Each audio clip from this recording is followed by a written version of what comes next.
So are there any injury updates or anything that we need to be aware of? No, I'm sure Boach has kind of kept you apprised. Dolis seems to be making really good progress. I think we dodged a bullet on that one. The hope is that he'll be, back by opening day, but even significantly before then, so that we can continue to get him ABs and get his timing and bat going before opening day.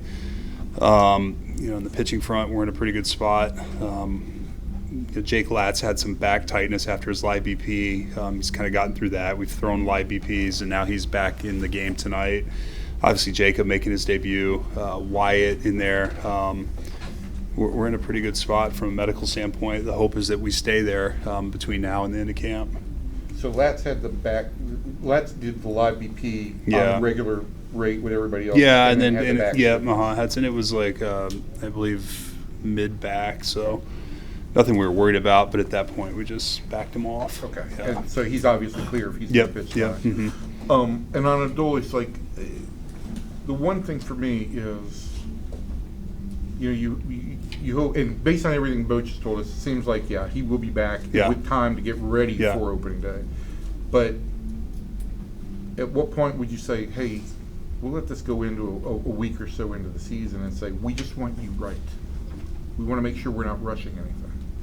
Well, we're not going to put him in harm's way. Right. We've got to get him right. The question is, how many at-bats does he get to get his timing and the baseball component back to where he's ready to help us win. That's a key piece of this as well. How do you feel about it at this point? It seems like there's a lot of competition. Maybe on the infield with Pilar now in the outfield, and then, gosh, you have some relievers who are just kicking ass.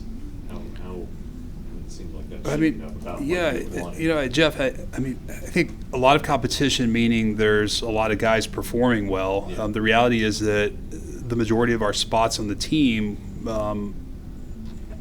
more or less have been solidified with major league contracts coming into camp. So, there are a couple areas where there is a little bit of competition. The bullpen, maybe the outfield, the infield. We'll see. I think that we're pretty well spoken for there. So, maybe the last bench spot, kind of that's outfield. But it's been a really good camp. I mean, I've been very impressed with a lot of the young guys who've come in and had really good camp.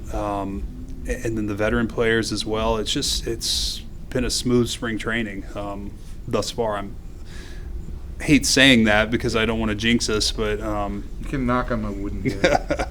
I'm gonna knock on the Dodger cap. Well, it seems like ultimately a guy like Mark Church, who's fabulous, could start in AAA just because, like you guys said throughout the offseason, you've raised the floor of the club. It just seems like. Yeah, I mean, there are 6 spoken for bullpen jobs with 2 openings, one of which will definitely be a long guy, and the second one might be a long guy as well. I mean, it's just without injury, some guys are going to get squeezed out independent of performance, but that's a great problem for us to have. Does a guy like Leiter perform well, obviously? Is he in that camp of, hey, Jack's put himself in a great spot. There's still a lot of spring training left, but he's performed unbelievably well. He has gotten better each outing. I thought yesterday was the best I've seen him. Like to see him continue that, but he's put himself in a great spot. So, the way I've play it out in my head is I look at it and I say, you definitely need one long guy. Yeah. And you might need 2 because you've got 2 starters who are going to go into the season probably on short, right? Yeah. Probably want to separate those 2 guys too. I would assume. Yeah, I mean, we're going to need innings. We're going to need innings in the bullpen. We're going to need guys to, Jacob is probably not going to be fully stretched out to 105, 110 pitches to start the season. Tyler Malley will be on some restricted pitch count and innings limit. And we want to protect Evo, Cody, John Gray. They're all important. Right. So we've got to be very smart with how we distribute our innings, and we need to make sure that we have coverage Right, because you You could know, have not just each time those guys pitches, but the days in between too. If Evo has a shortened start, we need, and so the optionality is going to be a consideration. What I love is that there are a number of guys who pitch really well who we feel confident can kind of step in and give us those innings based on what we've seen thus far. Would you be opposed to? And look, if this is projecting too much, just tell me to shut up. But You sure? you can't. Hey, at least he's not wearing a Would, Dodgers hat. would, Like it. look, on that long guy front, right? And I'm just throwing names out there, but you've got a guy like Dunning, you've got a guy like Garabito, both who have pitched in that role, both who have minor league options. Yeah. Would you be opposed to? Because you may need more than two. Well, may need more than two of those to rotate through. Would you be opposed to Jack pitching in that role? I mean, we're balancing two things: the need for innings and the desire to win. And so I think it's important that we're taking the 13 best pitchers that are going to give us the best chance to win and get off to a hot start. And performance will dictate a lot of that. I think the thing for me was like all those guys like Jack. I put Jack, Church, and Teodo in this group. Like the best thing that they could do in the first 2 weeks of games was put themselves in a position where you want to see them in more high evaluation spots over the last half of camp. Yeah. I think they've earned that, right? Yeah, I mean, they're still in camp. That's the reality, is they're still here and they're getting innings and they've performed and continue to earn more. Yeah. Yeah. I think we asked you this 2 weeks ago. But what do you make of how things have gone in the outfield in these last few weeks? With Pilar's been in, and Leote and Carter playing at center. What have you seen? Yeah, Leo's having a really good camp. Evan has had some really quality at bats. We've seen some good things from him. Defense has been very good. We're excited to get Wyatt back out there. Pilar has been super impressive. The game he had yesterday, 3 hard hits. Just a veteran, knows how to play. Adolis, obviously the injury, that's unfortunate. Alejandro Osuna has had a great camp. Dustin Harris had a great camp. It's just really been impressive. And Smitty's played well in the outfield. We've seen a lot of great things from a number of guys, and I think it speaks to what competition does in camp. It brings out the best in guys, and it's been fun to watch. I know he's back at the minors now, but Sebastian Walcott has clearly made an impression on the big league staff in his time here. I mean, what have you liked from him? Not last year. Yeah, it's just every time I see him, it's just hard to believe that he just turned 19 years old. That is he not 19? I thought it was it last week or it's next week? When he's 18 years old in Major League camp. I mean, I was a high school senior, and he's coming in. I think he's hit the hardest ball in camp, if I'm not mistaken. And just the growth he's made in a year, the strides he's taken, it's so impressive to see. It's not normal. You don't see 18-year-olds have, one, the ability to perform at this level like he has, and two, make the progress that he's made. His aptitude, his willingness to learn, the way he's followed Marcus around, it's just so impressive. It's the sky's the limit for him, and it's just great to see. This is a player who continues to get better because he's got the physical skill set, but he's got the mental approach as well, which is going to help him realize his full potential. Talking about guys who have made an impression that some of us haven't laid our eyes on, what would your response be if I asked you for thoughts on Caden Scarborough? So I'm trying to literally answer the question you asked. So what would my response be if you asked me about all right, what's your thoughts? Can we be direct with the question? There you go. Rich, can we work on this too? Please. It's a rough room in here. Not wearing a Dodger hat. He had a great live BP. We drafted him a couple years ago based on some pitch characteristics and some traits that we felt like would give him a chance to be successful. And here we are 2 years later in spring training, seeing a really live arm with those elite pitch characteristics. It's pretty exciting. It's a great job by our amateur scouting group and then our player development group. He's not a finished product. There's a long way to go, but we see real potential in an exciting arm.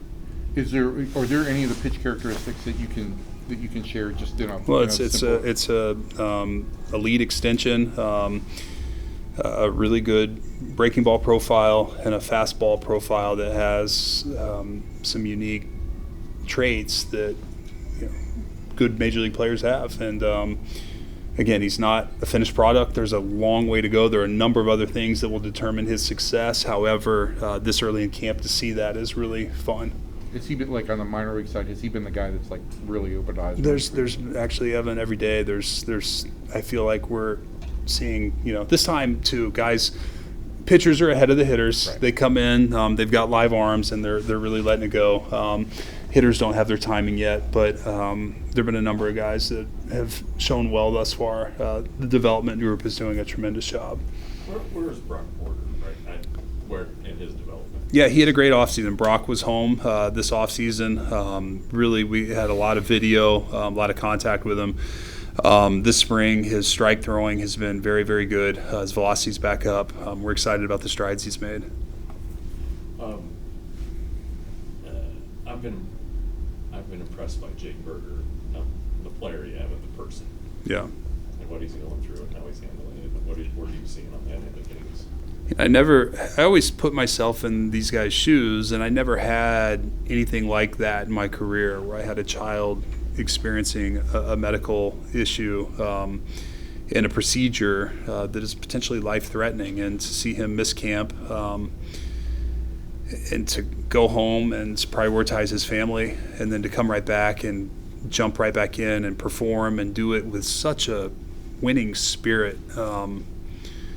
It's just, I'm so happy he's a Ranger. He's everything we heard in terms of the person, and I'm just so excited for this season because I think he's going to be a big part of our success. I mean, you know how much you missed.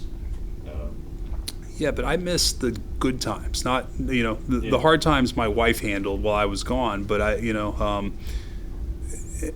it's just impressive to be able to compartmentalize the way he has, and he jumped right back in, and I think he hit a homer the next day, and he's been on a tear. It's a tough thing to do. These guys are not robots. They're humans, and they have real emotions and stresses and problems just like you and I and everybody else. And yet they're expected to go out and perform on a daily basis. And I think it's easy to take for granted what they're going through, and the way he's handled it speaks to his strength and character and the strength of his family too.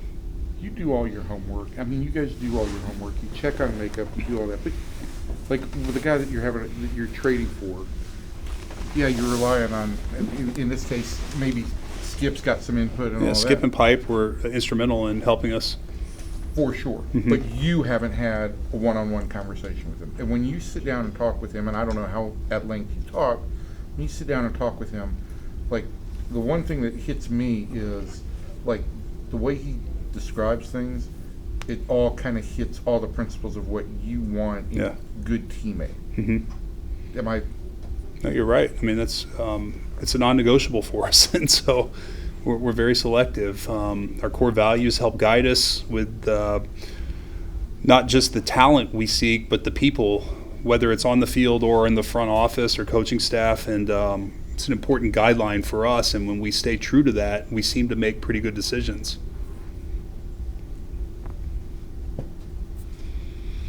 What else? I'm great. We're here from Rosario and his injury. Is there any more? No, we're working through the next steps there. We're working through the timeline on that. So we'll have probably more to announce on that soon here. So he hasn't had the surgery? No, not yet. Yeah, not yet. So he's seen Meister, right? Yeah, he's seen Keith. It's not a perfectly straightforward medical surgery at this point. So we're just making sure that we do all the necessary, that we check all the boxes before we proceed. But he's, we're working through that. He's going to have surgery, though. I mean, that's not an option. He's going to have Tommy John surgery. Or internal brace procedure is most likely where we're headed. The diagnosis had changed, or? No, the diagnosis is the same. Yeah. So tough blow for Rosario. He's a great kid. I talked to him a few days ago. He's very upbeat. And the good news on Tommy John is that guys come back for the most part. So our medical staff does a great job, and our rehab has been very successful. Keith Comstock, I think, is as good as anybody in the industry. We've seen that with a number of our guys, and in some ways this may make Rosario even better long term.